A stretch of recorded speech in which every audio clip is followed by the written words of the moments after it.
buenas noches. Hoy tenemos un tema súper interesante. Tenemos unos invitados que nos van a hablar acerca de un videojuego, pero no es un cualquier videojuego. Es un videojuego que mezcla lo que son la historia de Monterrey y se llama Misterio en el Barrio Antiguo.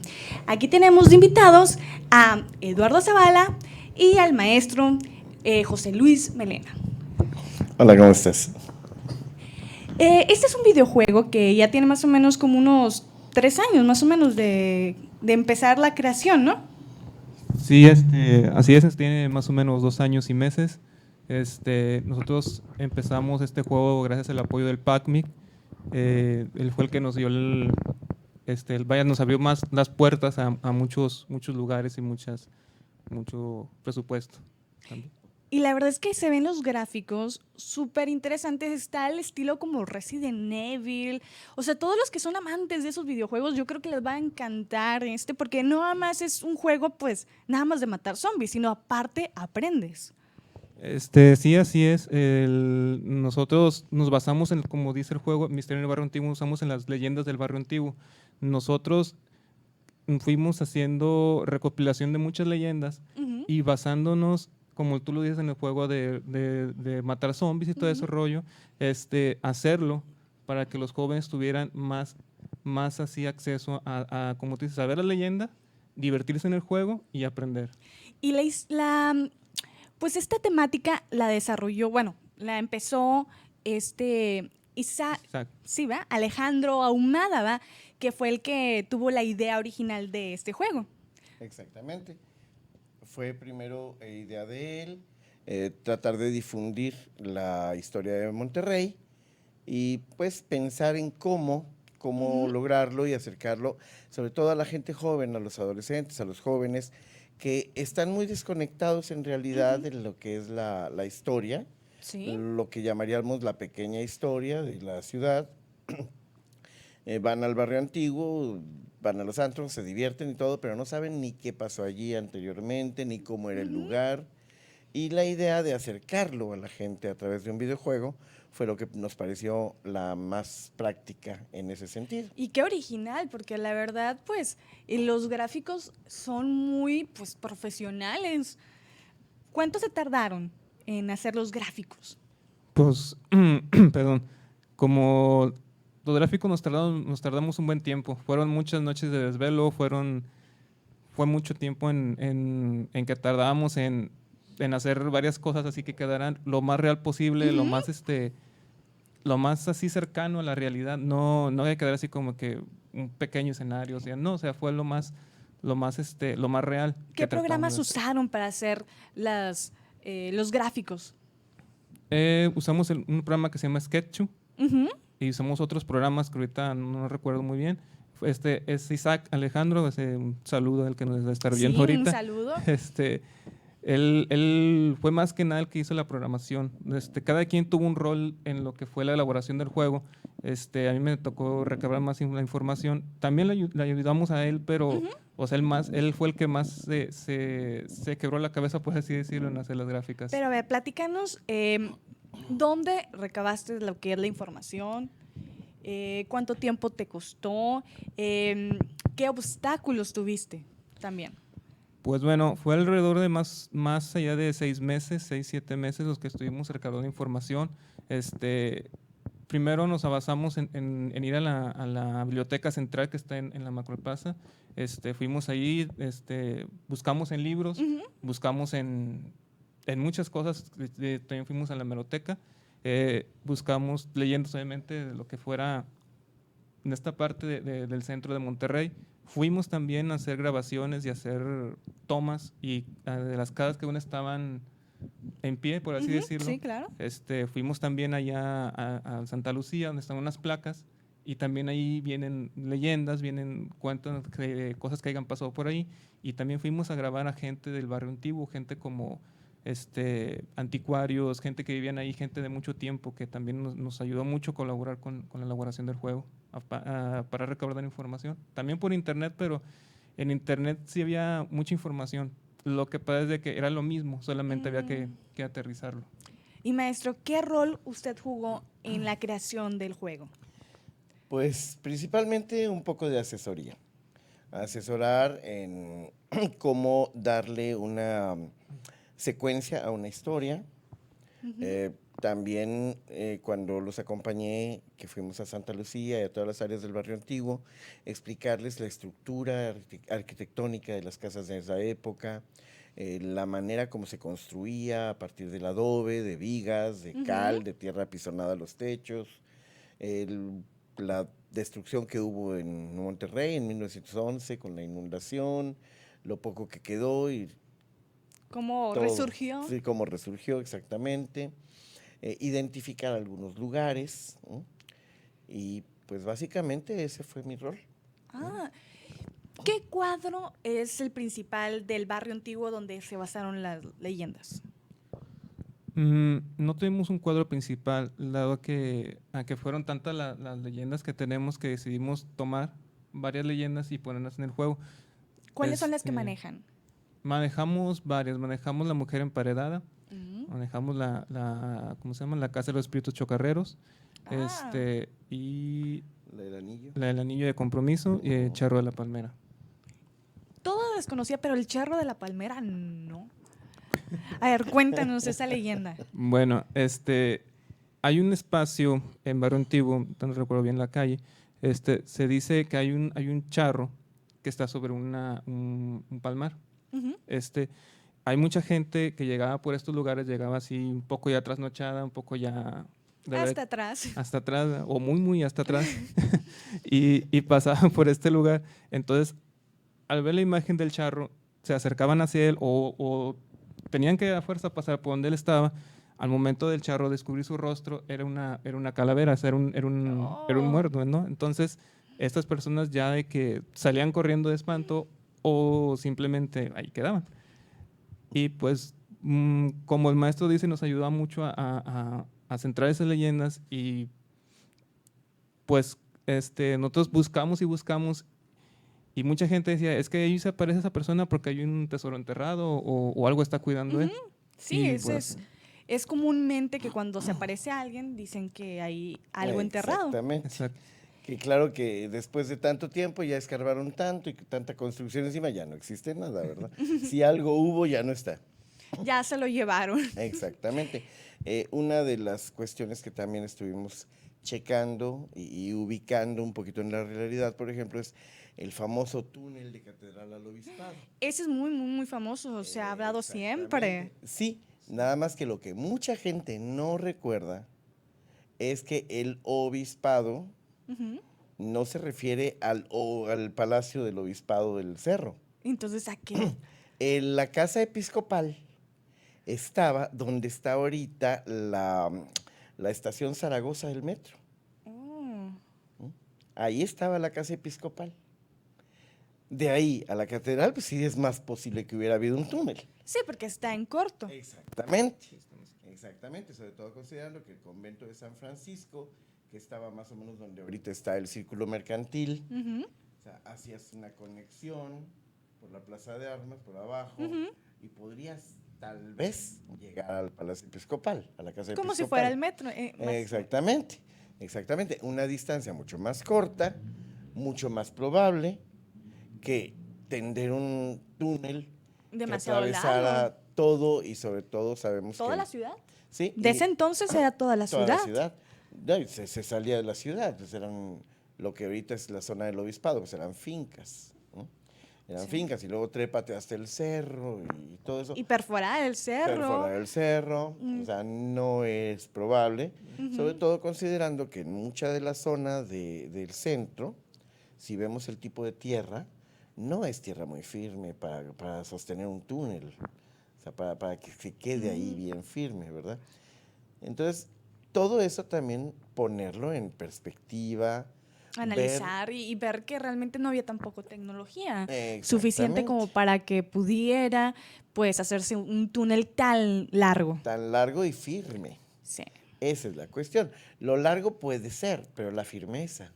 Y la profundidad también. Exactamente, porque vas a pasar por abajo de fincas que son tierras de labor, campos cultivables, 2 o 3 arroyos, o sea, 2 o 3 ojos de agua que había en el curso, todo eso muy difícil de librarlo.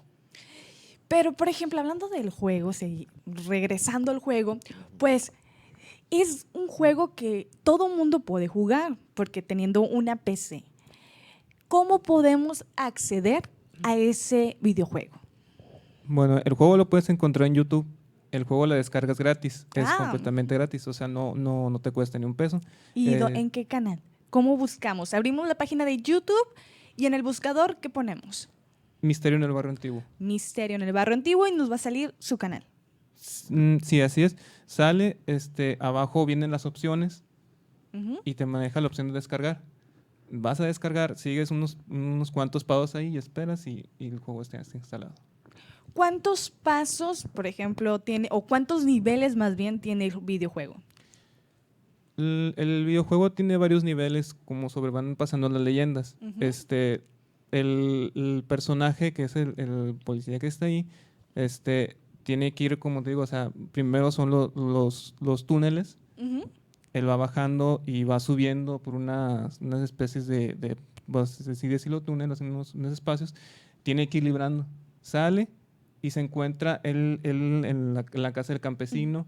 Y ahí tiene que matar zombies y tiene que encontrar varias cosas así de lo que se basa en las leyendas. También hay un espacio en el juego donde viene la información de la leyenda tal y cual como es la información la real. Ah, ¿y qué tal si ahorita vemos un video del videojuego para que ahorita después de regresando nos expliquen algunos detalles? Sí, claro que sí.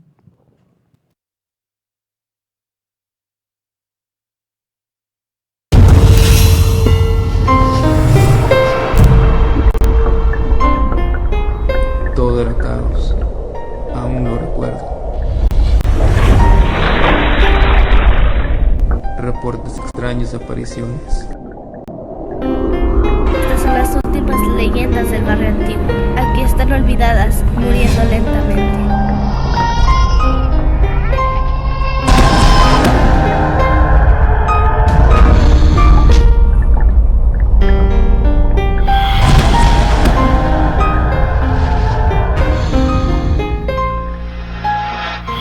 Llegó el caos, hundió el pánico.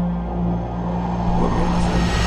Están olvidando las leyendas, Gamaliel, pero las leyendas se negarán a ser olvidadas.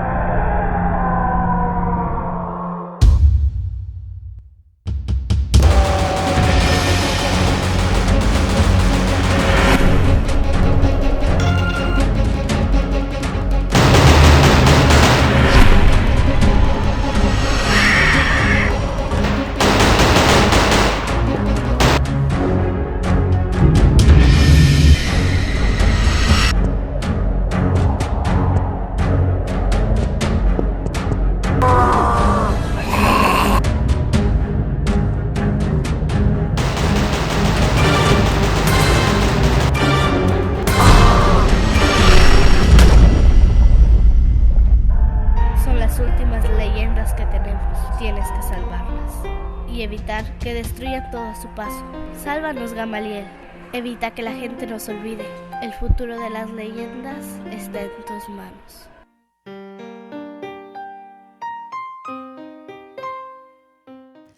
Ahí nos menciona el último que dice primeras 2 sagas. A ver, cuéntenos acerca de eso. ¿Qué va a venir después? Bueno, es que la cantidad de información que se pudo recabar, pues no se podía poner toda en una sola edición del juego. Se tienen que complementar, porque si no hubiera sido muy largo y muy pesado todo el sistema. Más o menos aproximadamente cuánto tiempo se tarda uno en terminarse el juego. Dependiendo cómo vaya pasando los niveles, son aproximadamente 1 hora, 1 hora y media, 2 horas. Así. O sea, sí es. Pero es adictivo, me imagino. Porque... Sí, tratamos de hacerlo lo más adictivo posible, lo más dificultoso posible y que trajera mucho la atención del espectador. Sí, y ese es el promocional y la verdad es que sí impacta. ¿Qué comentarios han recibido ustedes a través del juego? Bueno, hemos recibido muchos comentarios, hemos recibido muchas muchas felicitaciones, muchas así referencias sobre el juego, de que de que está muy bien, de que está muy bien basado en las leyendas, de que no está, vaya, de que no se sale tanto de lo que son las leyendas, ¿verdad? Porque pudimos haber hecho otras cosas y nada que ver con las leyendas. Ujú. Y sí, hemos recibido muchas felicitaciones, muchos buenos comentarios. Han ganado premios por lo que dice el video. Bueno, el hecho es que el video se pudo realizar gracias al apoyo del PACNIC. Ah. Se presentó el proyecto y se obtuvo el apoyo. Y gracias a fue. eso pudieron realizar el videojuego. Sí, porque pues gastos de tiempo, materiales, papelería, todo eso, la inscripción de YouTube, todo eso salió precisamente del apoyo del PACNIC. ¿Aproximadamente cuánto se gastaron en realizar este videojuego? Fueron alrededor de casi 28,000, 27,000 pesos. Había que comprar equipo, había que comprar, como dice el maestro, muchas hojas, mucho tiempo, invertirle muchas vueltas. Fueron varias. ¿Qué equipo es el que utilizaron? Pues tuvimos que comprar muchos discos, muchos discos duros para llenar de información, ¿cómo se llama? Para poder lograr las gráficas tuvimos que dejar varios software, varias cosas que a lo mejor ahorita dices, bueno, o sea, tendría que tener una máquina grandota, pues sí, necesita una máquina grande para poder Sí, crear para un procesar. videojuego, sí. ¿Y en qué eventos han estado presentando este videojuego? Hemos estado en varios eventos, hemos estado en Expo Gamers de Santa Catarina, hemos estado en ¿cómo se llama? El Museo del Barrio. Sí, Museo de Culturas los Populares. Nos han invitado a varios programas y hemos hablado del juego. Nos han invitado sí a varias. Estuvimos en TV Nuevo León, Nuevo León. Nevares, también hablando precisamente del videojuego. Y pues ha habido comentarios interesantes, sobre todo se ha dado la oportunidad a la gente en las Expo Gamers o cuando estuvimos en el Museo de Culturas Populares, gente que no jugara. ¿Y qué reacción tenía la gente?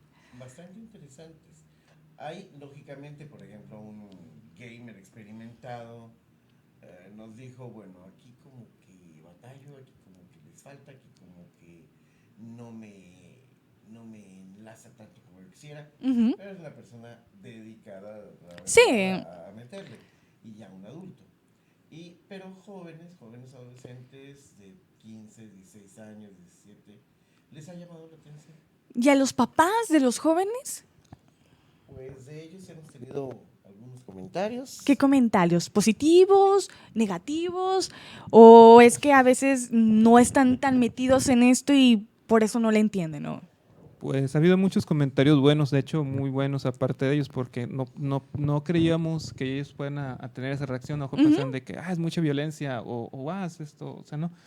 Hemos tenido reacciones de ellos muy buenas de decir, oye, o sea, está muy bien rescatando las leyendas, ¿verdad? Y están poniendo a estos jóvenes a que sepan y se enteren de las leyendas. Ah, perfecto. O sea, realmente han hecho que los adultos se involucren en el medio de los jóvenes.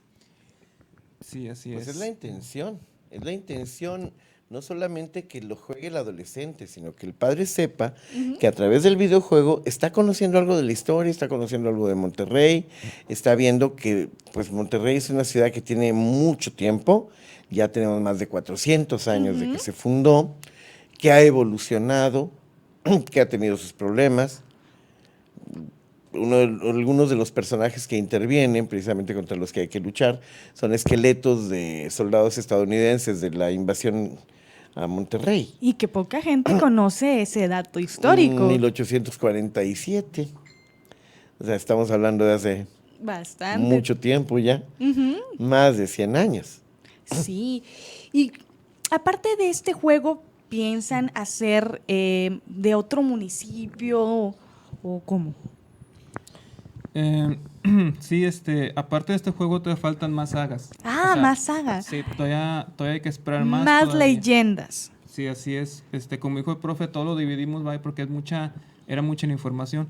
También de otros municipios sí nos han hablado. Hemos estado en contacto con personas de Santa Catarina y que también nos pidieron que hiciéramos un juego sobre leyendas de Santa Catarina o sobre cosas que han pasado en Santa Catarina. Y también hay bastantes cosas ahí. Sí, eso pues, ahorita estamos esperando que se vuelvan a comunicar, que confirmen si se va a poder o no, porque también eso va a requerir tiempo, dinero, esfuerzo.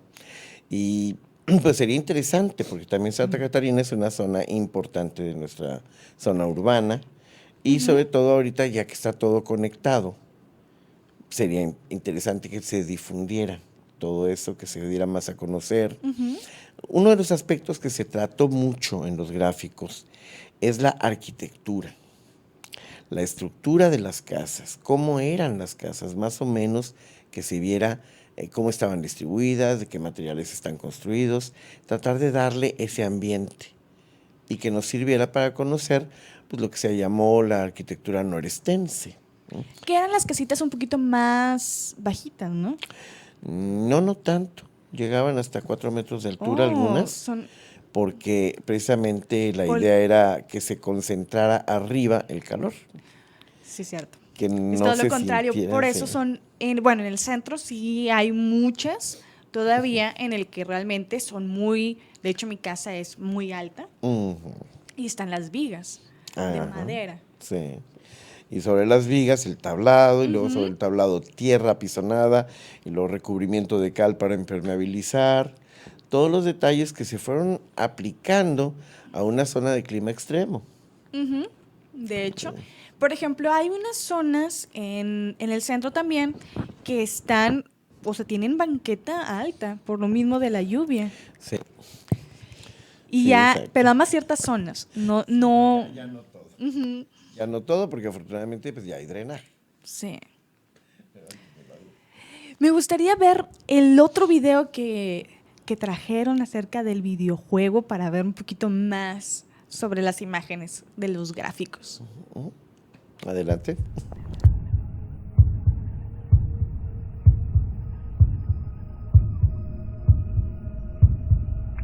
En Monterrey, una peculiar historia se cuenta de generación en generación. Se dice que en alguna de estas calles, don Pedro cerraba un salón social donde trabajaba, cerca de la medianoche, y que cada noche una mujer vestida de blanco, caminando por el otro lado de la calle, le seguía. En una de esas noches, don Pedro decidió voltear y verla a su rostro, pero su rostro era el rostro de la muerte. La idea de que alguien vio. Son leyendas que quizás tengan alguna base histórica. Hay gente que tiene cierta sensibilidad. Algunos sugieren que esta historia podría ser propia de otra región. Pues sí, pero eso me recuerda mucho la leyenda de La Llorona y también la leyenda de la Xtabay en el sureste del país, en la zona de Yucatán, Campeche. El espíritu que se lleva a los hombres y que todo el mundo dice pues, tiene rostro de calavera, pero también se supone que nadie sobrevivió. Como para poderla describir, todos mueren, entonces ¿quién la ha descrito? Yo creo que mucho tiene que ver las películas que han hecho. Las que sí están fundamentadas en mitos son aquellas que hablan de que, pues de seres mitológicos como el diablo, el ángel, el santo que se apareció, incluso de animales fantásticos. Y luego me dicen, oye, ¿tienes miedo? Y yo, no, pues es que no hace nada. Miedo a los vivos. Los vivos, eso sí, los muertos no te hacen nada. Si don Pedro estaba cansado o ebrio antes de su espectral encuentro, no queda claro. Pero su anécdota pasó a la historia de las leyendas regiomontanas para siempre. Quizás para asustar a los trasnochadores, o quizás solo para dejarnos la evidencia de que existen misterios en el barrio antiguo. ¿Esas imágenes también pertenecen a lo que es el videojuego? No, esas son documentación del proceso de trabajo. No, pero la de la leyenda. Ah, la de la leyenda, sí. Sí, la imagen de la mujer de blanco, sí corresponde. Ese sí está dentro de los gráficos. Todo lo demás que se ve en este video es proceso de investigación, comparación de datos, ¿no? Que nos sirvieron, lógicamente, para poder elaborar ya lo que es el videojuego. Y, lógicamente, pues, este video es una especie de promocional que se tuvo que presentar también en el PACMIC para dar reforzamiento al proceso. ¿Cuánto tiempo se tardaron para darles ya darles lo que es el premio? O sea, decirles, no, ustedes sí van a tener el apoyo de nosotros. Se elaboró el proyecto y se presentó al PACMIC. No me acuerdo. Ahí dice de qué año es el premio. Del 2014. Del 2014. Fue cuando se presentó el proyecto. Y cuando ya se definió que sí se iba a dar el apoyo, fue cuando pudimos arrancar con toda la investigación. ¿Ok? Teníamos un año, más o menos, para tener toda la base. Toda la base. Tanto la base documental y los gráficos básicos. ¿Qué fue lo más impactante que descubrieron al hacer la investigación? Pues darnos cuenta de que había demasiadas leyendas. O sea, no era... Nosotros, vaya, conocíamos leyendas, ¿verdad? Pero no eran... Eran las leyendas que más o menos toda la gente conocía, las clásicas, vaya, por decirlo así. Al ir investigando te vas dando cuenta de que no eran 4 ni 5, o sea, había muchas, había demasiadas. Había leyendas que te quedas de que, ¿cómo que esto pudo haber pasado aquí? O no sé, te ponías cara así como de que son... ¿Cuál es la que más les impactó que dijeron, ay, ¿y si en verdad pasó aquí en Monterrey? Bueno, a mí la que pues más me llamó la atención fue la de la mujer emparedada, cuyo esqueleto se encontró dentro de la pared de la casa. Un asesinato y esconder el cadáver. ¿Nos podrían contar la leyenda? ¿Tú te acuerdas de ella completa? Yo ahorita no me acuerdo muy bien de ella. Es una mujer que, como bien lo dice el profe, se encontró su esqueleto en la pared, dado a que parece ser el esposo, se la encuentra, vaya así, con otra persona, entonces él decide matarla. Al hacer esto, había mucha gente en aquel entonces que ponía en sus domicilios, en sus casas, dado que las casas eran de adobe, o así de piedra, ponían varias cosas de valor en sus paredes, pues por miedo, ¿verdad? En aquel entonces, de que no fueran a su casa a robar o que fueran a su casa a hacer otra cosa, y ponían su dinero ahí. Entonces esta persona decidió poner el cuerpo, en aquel entonces su esposa, en la pared. ¿Y cuándo lo descubrieron, ese cuerpo? Pues no hace mucho, porque va pasando el tiempo y esas paredes pues obviamente se van cayendo. De estos últimos años en que estuvieron viendo el barrio antiguo y estuvieron haciendo algunos trabajos de reconstrucción en algunas casas y se dieron cuenta al ir escarbando que estaban obviamente restos, ¿verdad? Ya esqueleto, algunos trapos aún todavía de esta mujer. Órale, eso está súper interesante. Bueno, y ya por último, me gustaría que nos contaran, no sé, una anécdota o lo que les dejó el haber realizado este juego. Pues hay como hace rato vimos en un video, está un señor que es un anticuario, estuvimos ahí grabando su local. Nosotros estuvimos grabando, al momento de estar grabando, a lo mejor ahorita no se ve a lo largo del video, pero al estar grabando se empiezan a escuchar ruidos. Entonces nosotros nos quedamos así como que, nos escucha el ruido más fuerte, nos quedamos en silencio y le hicimos que quién estaba del otro lado, si estaba acompañado, si había alguien ahí más en el lugar. Pero no, estábamos nosotros los 3 solos nada más. ¿Y eso dónde fue, las grabaciones? Fueron ahí mismo en Barrio Antiguo. La calle no la recuerdo muy bien, pero es el señor de anticuarios es muy, muy famoso allí. De hecho, es el líder de los anticuarios. Ahí fue esa grabación ahí. Y ahí fue como te digo, o sea, aparte de ese, él vas y llegas y te cuenta y dice, no, sí, aquí ha pasado más cosas aparte de eso. ¿Y usted, maestro? ¿Qué anécdota? se queda? Pues encontrar algunos lugares, ver algunas partes en ruinas, identificar las estructuras, la casa de los abuelos, que es un lugar privado, pero que lo tienen como museo, cuidando la ambientación de finales del siglo XIX, ¿no? Pues básicamente yo sabía ya varias de las historias y vi, me tocó, porque afortunadamente también la edad, me tocó ver el cambio que se fue viviendo en Monterrey desde los fines de los 60s, la desaparición de muchas calles, la construcción de todo lo que es la Macroplaza, el Paseo Santa Lucía. Llegué a ver todavía en algún momento lo que era el Canalón, antes del derribo de casas, ¿no? El Canalón, que todavía quedaba una parte. Una rama. Una parte, sí quedaba un fragmento del Canalón con agua. Oh. Iba agua corriente. Llegabas a verla desde una ventana de la casa. No es el agua que corre por abajo de la Macroplaza y que está también por el edificio de Latino. Sí, toda esa zona, cuando se derribó, ahí precisamente en Escobedo, que cuando se empezaron a derribar casas y todo, se encontró parte de la estructura del drenaje antiguo que canalizaba parte del ojo de agua. ¿No?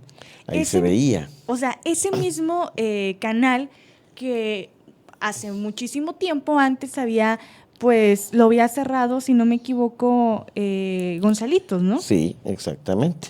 Toda esa zona se cerró. Afortunadamente queda un archivo gráfico, todavía hay fotos de cómo era Monterrey entonces. ¿Dónde podemos ver esas imágenes? Esas imágenes están en el archivo del Estado, y también las tienen algunos particulares. Pero la gente común y corriente, ¿podemos acceder a verlas? Actualmente hay en YouTube, hay videos de Monterrey antiguo. Bueno, aparte del grupo de Historia Regia, ¿va? Sí, exactamente, y hay fotografías. Principalmente son acervos privados, ¿no? Principalmente, pero sí existen, ¿no? Y el puente que está junto al Museo de Historia es una reconstrucción de la estructura de esos soportes que sirvieron para canalizar el Canalón, o sea, valga la redundancia de la palabra, y están muy similares a lo que yo vi cuando se hizo la extensión de la Macroplaza. Órale. Muy similares, la estructura de los ladrillos. Entonces, verlo, reconocerlo, también es interesante. Es interesante. Recordar dónde quedaba antiguamente la Fuente Monterrey. Más o menos como los 80s. No, antes. Ah. Antes, exactamente. No estaba donde se ubica actualmente, ¿no? Estaba una cuadra antes, ¿no? Recuerdo que eso me lo contaban mis papás, porque eso fue hace bastante tiempo. Sí, ya hace rato. Pero sí me decían que no era nada que ver la fuente como estaba antes, que estaba mucho más bonita. Sí, era un espacio hundido, lo que era la fuente, lo que era la cascada, donde estaba el mosaico de la Fundación de Monterrey. Es el mismo, nada más lo trasladaron, Nada ¿verdad? más lo trasladaron. Era árboles, había un área porticada, donde te podías sentar a la sombra. Donde noviaban. Exactamente, exactamente. Y tenía un tablado donde se presentaban bailables, donde se presentaban conciertos, que ahorita ya no se puede hacer lo mismo ahí. No, ya no. Ya no. Ya, de hecho, es casi un espacio muerto prácticamente. Sí, tristemente sí. Monterrey ganó vialidad, en un espacio para la gente con la macroplaza, pero sí se perdió algo del ambiente. De hecho, mucha gente no le agrada la macroplaza. Y a los extranjeros sí. Sí. Es curioso. Sí. La macroplaza es un buen espacio, muy buen espacio. La reconstrucción, o bueno, adaptación del espacio para el Paseo Santa Lucía está muy bien logrado. Es muy buen espacio. Y le da otro tono a la ciudad, le da una modernidad. Pero con esa modernidad perdemos algo. Identidad. Exactamente. Como el cine Elizondo que estaba ahí. Que estaba ahí. Enfrente de las exactamente. pizzas. Que antes, o sea, me contaban que había otras pizzas. Estuvo Lulubels, que fue muy, muy famoso. No estaba donde está Josefinos. Estaba en otras áreas, pero también era muy buen competidor. Muy ricas. Y yo llegué a ver Josefinos en un espacio como el que tienes aquí, en un estudio pequeño. Era una barra, una mesa larga con sillas y la barra del buffet. ¿Y dónde estaban ubicados? Exactamente enfrente, Ah. donde están ahorita, ahí era. Pero Yo sabía que fueron las primeras pizzas aquí y que eran dueños regiomontanos. no, no fueron las primeras. No fueron las primeras, hubo ¿Cuáles otras. fueron? Ay, hubo una por el tecnológico que duró muy poco tiempo. Y luego se puso Lulubels también allí, en esa Pero zona. Lulubels, bueno, yo nunca había escuchado de ellas. ¿Son pocas, no fueron muy conocidas o...? Bastante conocidas porque tenía una sede en el tecnológico y otra en La Purísima, frente a la Plaza de La Purísima. ¿Dónde ahora ya están los Josefinos? Sí, exactamente. Eso duraron más o menos aproximadamente como hasta los 80, ¿no? No, 90. Noventas. Y estuvo mucho tiempo abandonado. Sí, más o menos. Y el edificio de Josefinos actual, ahí en Zaragoza, pues te digo, empezó con la parte baja del edificio, era chiquito, y luego, ¿cómo creció? Sobre todo por el buffet. Es Sí. lo que más llamó la atención. Exactamente. Y el cine Elizondo, que estaba enfrente, me tocó ver el proceso de derribo, ¿no? De pérdida de los yesos, de las esculturas de yeso que lo adornaban. Que dicen que, por cierto, que las esculturas las tiene... Bueno, dicen alguien muy importante. Sería interesante saber si es cierto. Que eran y las que se pudiera. esculturas chinas. Sí, chinesco. Era un cine con decoración chinesca muy interesante. Había no solamente el cine Elizondo tenía una decoración muy interesante, el cine Florida, que estaba en Madero, tenía una decoración de plazuela española, barroca, precioso.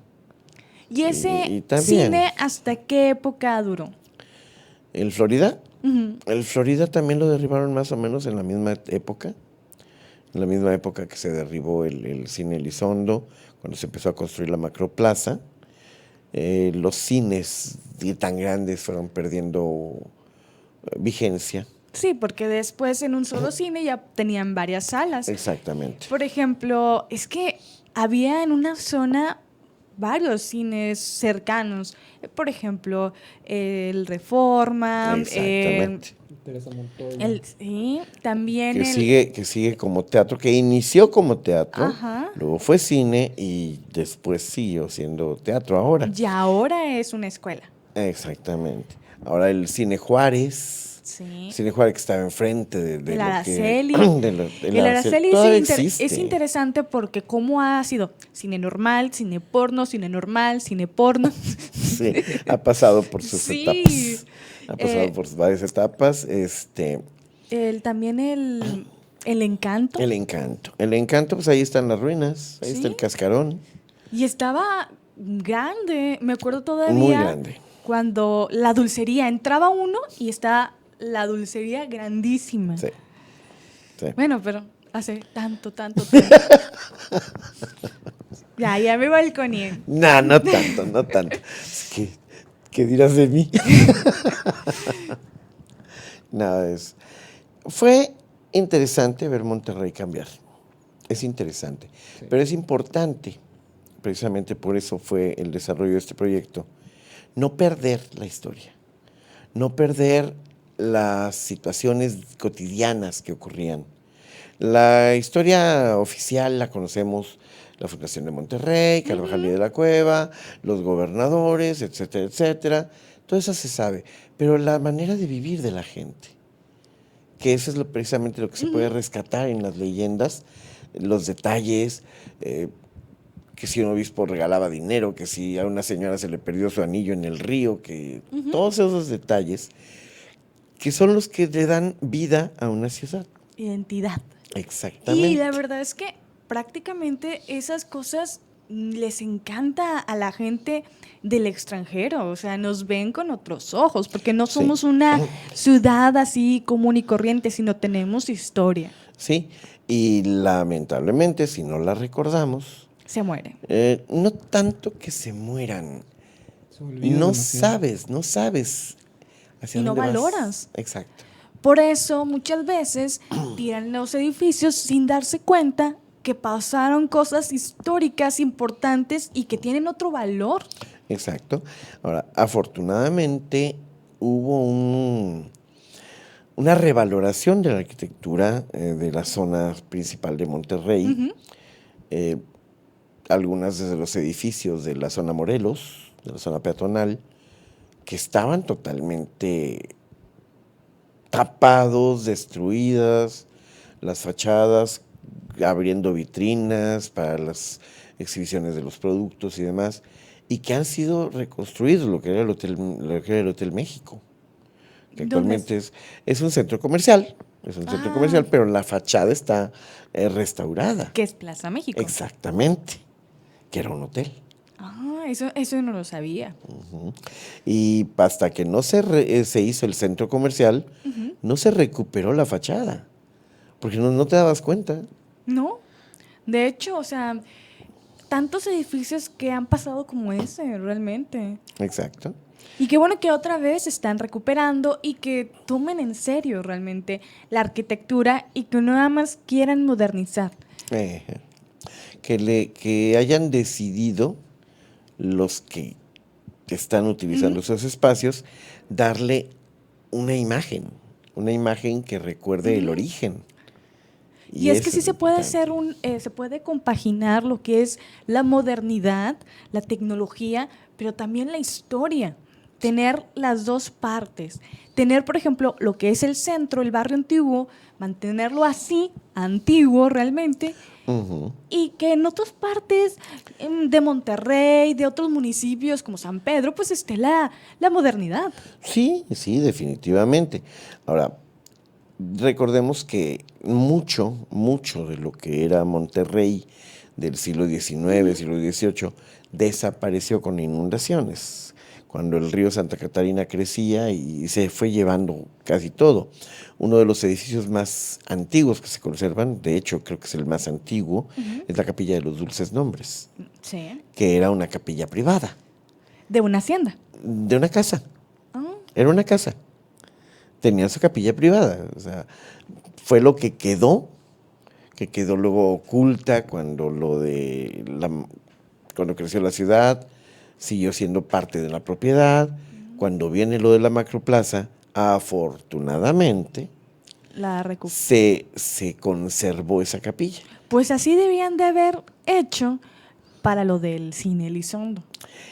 Era difícil porque quedaba precisamente en el espacio que tenían que mover. Pero podían haberle hecho de tal manera, rodearlo como una plazoleta o algo así. Y yo creo que sí podían haberlo hecho. Hubiera sido difícil desde el proyecto urbanístico, hubiera sido muy difícil, lamentablemente. Todas las ciudades han pasado por un proceso similar. En todas partes ha ocurrido que se derriba algo que pudo haber sido interesante en aras de la modernidad, en aras del nuevo espacio, en aras de la facilidad de desplazamiento. Y a veces dice uno, bueno, qué lástima qué tristeza. Pero bueno, también qué bueno que en este momento, en esta etapa reciente, ese tipo de situaciones se han ido corrigiendo. Rescatar lo que queda. Tenemos lo que es la Casa del Campesino, que se ha conservado muy bien, y es una estructura antigua, es una estructura de principios del siglo pasado, de antes todavía, ¿no? Y eso también nos da mucho de cómo era la estructura de la ciudad. Exacto. Muchísimas gracias, les doy muchísimas gracias de que hayan venido a compartirnos su gran proyecto. Espero verlos de nuevo con la otra saga. Y muchísimas gracias. No, de nada. Gracias, Catalina, por la invitación. Y ustedes, vamos a ver una entrevista con Samuel Huerta.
Ha habido unas pequeñas fallas técnicas y no se pudo ver la entrevista, pero va a quedar para la próxima semana para que tengan en cuenta eso. Y bueno, esto ha sido todo por hoy en este día. Los veo hasta la próxima semana, ya saben, a las 8 de la noche. Así que, pues, hasta luego.